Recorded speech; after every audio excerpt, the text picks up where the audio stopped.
Hello, students. Welcome to the second part of Chapter 13, and we're picking up with the second New Deal. So the first New Deal, like we said before, was 15 major bills passed during the first 100 days to help get America out of the Great Depression. Now, the goal of the first New Deal was relief, recovery, and reform. There were bills that relieved the American people, that helped us to recover, and those that helped us to reform and change so that this would hopefully never happen again. The goal of the second New Deal was to promote the general welfare. This is a quote taken out of the preamble of our Constitution, to promote the general welfare. So the second New Deal had a different focus than the first. Again, the first was relief for the American people, recovery from their misery, and reform so it wouldn't happen again. The second New Deal focused on helping the elderly, the poor, and the unemployed. So the programs that we're talking about now were aimed at those individuals. So let's talk about those. The WPA. Now, this is confused sometimes with the PWA. There are also many, by the way, works in our area that were completed by the WPA, and you can see that stamped in the side of in concrete in many bridges and so forth in this area.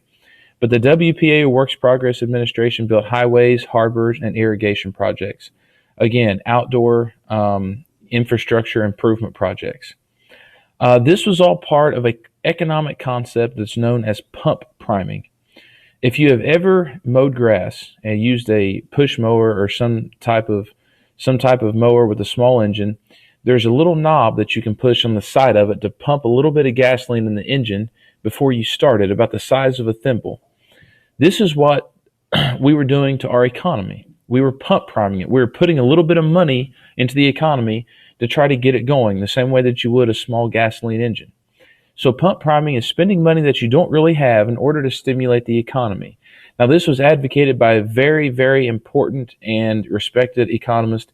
His name was John Maynard Keynes. So that's what these programs did. It was the government pump priming, trying to get our economy going.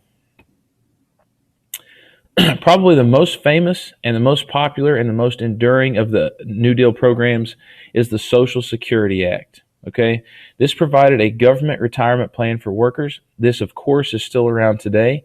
You pay into it your entire life, and then when you retire, the government takes the money that you have put into it, and they pull the money of everyone across the country, and you get a certain benefit throughout your retirement. This also provides money for disabled workers. If you've heard of getting quote-unquote disability, this is what this is about. If you're disabled, the government will take from this fund and pay you. And the way they get the money is all the workers across the country pay into it. This was a New Deal program by FDR. The Wagner Act is something that was passed that made it a right for workers to join labor unions, not just a privilege, but a right. In other words, if people wanted to, our government was saying that they were going to guarantee they'd be able to. We also had at this time the Fair Labor Standards Act, which established a minimum wage. The first minimum wage, interestingly enough, is 25 cents an hour. Now, you have to remember that 25 cents was a lot more then than it is now. And this was probably the most controversial of the New Deal legislations. People did not like this. They did not like the government telling private companies that they had to pay their workers a certain wage. This had never happened before on this scale. And this was very, very, a lot of people protested this. They did not like this. This was a huge change. And of course, we still have the minimum wage today. I believe it to be in the area of $8 and a few cents an hour today. So by the time 1935 rolled around, if you recall, FDR has now been president for 3 years. Many of the things that he tried to do had been challenged in the Supreme Court. And by this time, the Supreme Court had started to strike down a lot of these things and say they were unconstitutional. FDR didn't like this. So he devised a scheme where he would add 6 new justices to the Supreme Court and raise the number from 9 to 15. Now, obviously, these 6 new justices that he was going to appoint would be very favorable to him and very likely to approve of his policies. This became known as the court packing incident. It looked as though FDR was trying to pack the court with justices that would be favorable to him. This hurt FDR's popularity. This made him look like a dictator. It made him look like he was trying to usurp power. And his popularity was very, very bruised by this incident.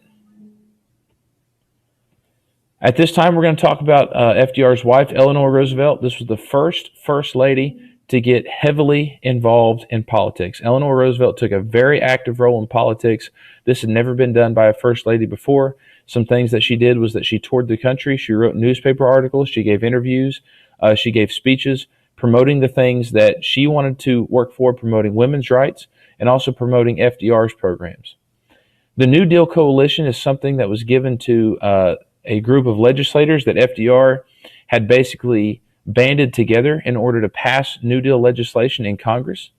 So, again, he had basically an arm or wing of his New Deal program in Congress with this New Deal Coalition. He was the president, and again, he tried to pack the court with 6 new justices, and that was the one area, the one branch of government, the judicial branch, where he was not successful in securing people in there that he really wanted to have to get these programs passed. Now, ever since the New Deal, and we're talking a little bit about the legacy of the New Deal, government has played a much larger role in our lives. For example, they act as employer. They take money from our paychecks, and they distribute money to help the poor, the elderly, the disabled, the unemployed. Before the New Deal, folks, these things did not happen. This was a fundamental change in our government.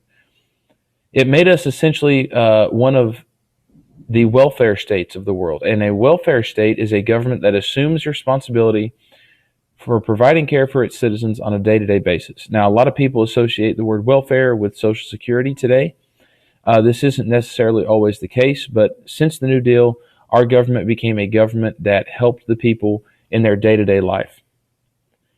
So how did FDR change the presidency? How did he change the office of president? Well, he increased the power of the president by doing things that had never been done before.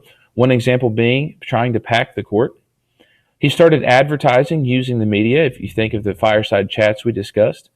And he won a 3rd and yes, even a 4th term as president, breaking the unwritten rule set by George Washington so many years ago that presidents would step down after a 2nd term. Shortly after this, and I say shortly, 5-10 years after this, the United States government passed the 22nd Amendment, limiting the president to 2 terms or 10 years. So never again can this happen. FDR was the first and last president to win a 3rd and 4th term. Thank you for watching this section of our lecture. We'll continue with part 3 next. Thank you.